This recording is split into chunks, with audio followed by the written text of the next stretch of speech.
Tapi kalau itu tidak dikendalikan dengan baik, PSN ini kemudian menjadi titipan dari kanan kiri.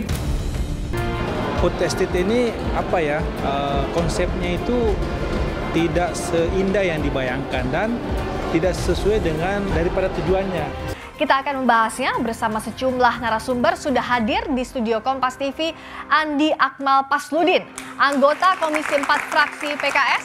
Selamat malam, Bung Andi. Program tarif nasional secara substansi itu baik-baik saja. Yang problem yang kita sering alami adalah bagaimana PSN itu disusun. Tapi kalau itu tidak dikendalikan dengan baik, PSN ini kemudian menjadi titipan dari kanan kiri. Terbaru, Pak Jokowi juga tadi sudah menunjuk PLT, Kepala Badan Pangan Nasional, untuk menggantikan Pak Syahrul Yassin Limpo. Pak Andi melihatnya ini langkah yang tepat kalau misalnya lihat prioritasnya Pak Jokowi dalam koordinasi terutama soal pangan ini? Saya kira adalah hak prerogatif Pak Jokowi ya sebagai Presiden untuk menunjuk PLT Menteri Pertanian.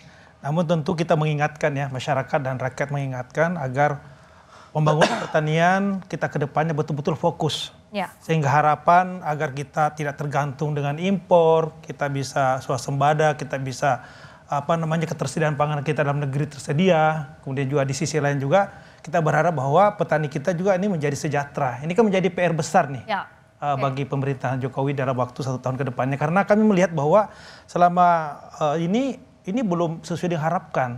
Apa menjadi janji-janji politik itu nggak sesuai dengan harapan kita. Tidak impor, swasembada gitu ya. Ini kan tidak terjadi gitu loh.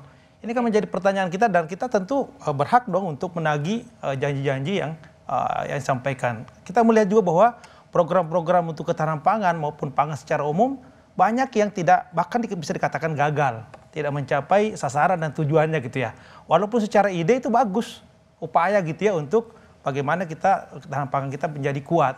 Tapi dalam pelaksanaan ternyata kan banyak masalah gitu. Oke. Seperti itu. Dianggap program ini gagal, banyak kurangnya kata Bung Andi. Ini menuju ke food estate atau tidak? Karena kan ini juga dikomandoi Pak Prabowo. Jadi gini, ini menarik ya. Bang Andi Akmal ini kan politisi PKS, partai pendukung Mas Anies. Kita melihat narasi tadi, apa yang dilakukan oleh Pak Jokowi, saya nonton di TV itu sebagai pengantar, seakan-akan semua salah saja. Padahal kalau kita lihat survei, 82% masyarakat itu puas dengan kinerja Pak Jokowi. Kita harus jujur, mungkin Mas Anies mewakili dan dengan PKS mewakili sekitar 18% itu. Saya kira diundang sih sebagai Komisi 4 ya, bukan Pak, sebagai... gantian dulu bicaranya. Lalu yang kedua, memang seakan-akan kalau memang bicara itu kan memang indah, gampang. Apalagi kita kan tahu PKS periode yang lalu 10 tahun loh jadi Menteri Pertanian. Dan faktanya sampai sekarang memang kita berusaha untuk swasembada. Jadi memang kalau bicara mengkritik itu gampang. Tapi waktu dikasih kekuasaan, mohon maaf juga 10 tahun PKS menjadi Menteri Pertanian. Saya ingin menyampaikan apa? Bahwa pemerintah sangat serius kalau bicara memastikan bagaimana swasembada pangan ini. Kenapa? Pak Prabowo sendiri, Friska, kami punya yang namanya 17 program prioritas untuk pemilu 2024 ya. Nomor 1 itu adalah mewujudkan swasembada pangan. Nah, dari 17 program prioritas itu ada 8 program cepat. 8 program cepat itu apa? Salah satunya adalah bagaimana bisa ya menyiapkan lahan pangan ya untuk kebutuhan pangan kita.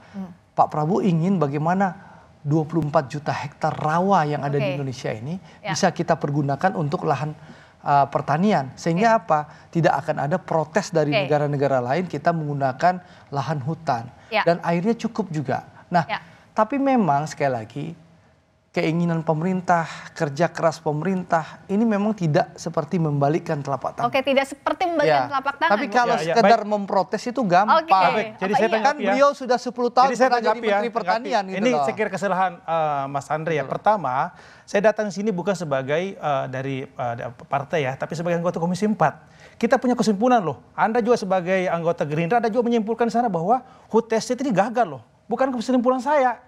Bukan secara politis, ini secara teknis. Setelah kita kunjungan, dan jangan lupa juga hasil audit BPK, ya pemeriksaan dengan tujuan tertentu PDTT mengatakan bahwa ada kegagalan food estate ini ya.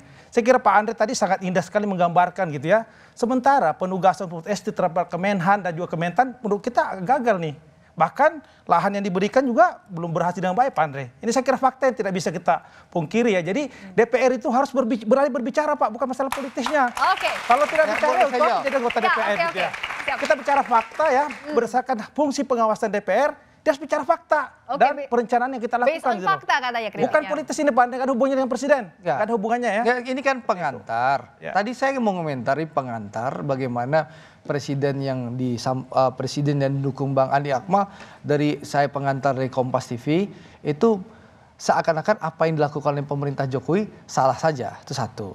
Kalau kami juga berlaku objektif, saya sampaikan hal yang objektif soal yang terjadi di musibah yang ditimpa oleh sahabat kita dari Partai Nasdem. Kita objektif. Saya ingin kita mengkritik secara objektif saja. Bicara soal food estate. Kenapa pemerintah ingin melaksanakan food estate? Kita tahu pemerintah ingin bahwa ada ketersediaan pangan ya kalau Indonesia menghadapi bencana. Ada musibah, bencana atau perang. Dan faktanya apa? Di saat pandemi COVID-19 yang lalu, kita lihat bagaimana negara tetangga kita, Vietnam dan Thailand itu menstop keran ekspor beras yang menyebabkan kita kekurangan pasok. Bahkan perang Rusia dan Ukraina ini menyebabkan apa? Kita susah mendapatkan gandum. Untuk itu memang pemerintah melakukan terobosan untuk melaksanakan food estate. Memang sulit dilaksanakan. Kenapa? Contoh yang di Kementerian Pertahanan, bahwa tanahnya yang kita terima mengandung keasaman yang tinggi. Tentu ini butuh proses ya, tidak seperti membalikkan telapak tangan supaya tanahnya subur dan bisa ditanam. Tapi memang kadang sekali lagi kalau melihat di luar seakan-akan gampang dan dikritik saja. Kan Bang Andi Akmal sudah pernah 10 tahun jadi Menteri Pertanian PKS waktu itu gitu loh. Nah, sudah 10 tahun. Gini, Pernah. Andre, gini Enggak, ya. kita bicara fakta. Oke. saja. Saya juga bicara fakta ya. Ya silakan. Pertama, sebenarnya mengkritik food estate itu bukan hanya kami, termasuk Jokowi juga mengatakan bahwa perlu dievaluasi di food estate dalam pelaksanaannya karena dianggap ya tidak berhasil. Gitu kan, ini presiden sendiri loh yang mengatakan. Dan kesimpulan komisi mengatakan itu perlu dievaluasi karena tidak berhasil. Itu fakta ya. Jadi jangan dihubung-hubungkan dengan pemerintah yang lalu Pak Andre. Kita ini tentu bicara sebagai anggota DPR tentunya ya. Nah jadi di tengah Pak Jokowi ini sedang juga gencar menyuarakan soal kedaulatan pangan ini yang harus jadi prioritas. Baik, jadi sebenarnya kalau kita bicara kemandirian dan ketahanan pangan, saya kira menjadi cita-cita kita semua ya. Semua partai saya kira mau seperti itu. Cuma kita ini kan melihat ya, mereview ya perjalanan selama ini pemerintah Pak Jokowi mengatakan bahwa ada hal yang sangat miris kita ya. Impor beras kita 2 juta ton loh. Bahkan mau ditambah 2,3 juta ton. Artinya bahwa produksi dalam negeri itu tidak tercapai. Kita tidak mandiri. Ini kan masalahnya di mana? Pertama. Yang kedua kita melihat bahwa anggaran Kementerian Pertanian atau anggaran pangan kita ini menurun. 2015 dulu 32 triliun, sekarang tinggal 15 triliun. Kemudian subsidi pupuk, petani kita menjerit kekurangan pupuk tidak didapatkan. Jadi kita melihat bahwa kebijakan-kebijakan mendukung ketahanan pangan, kemudian pangan tidak terjadi. Sementara kampanyenya luar biasa gitu loh. Agar kita mandiri, kita swasembada, tapi kebijakan kesananya tidak sesuai. Ini kan yang kita kritisi gitu. Dan kita ingin bahwa petani kita itu supaya fokus saja perbaiki tata niaga pupuk ya. Kemudian subsidi harga sehingga harga tidak jatuh pada saat Pak Ansia. Ini kan menjadi concern kita semuanya gitu dan kita sepakat semua. Tapi bagaimana peta jalannya?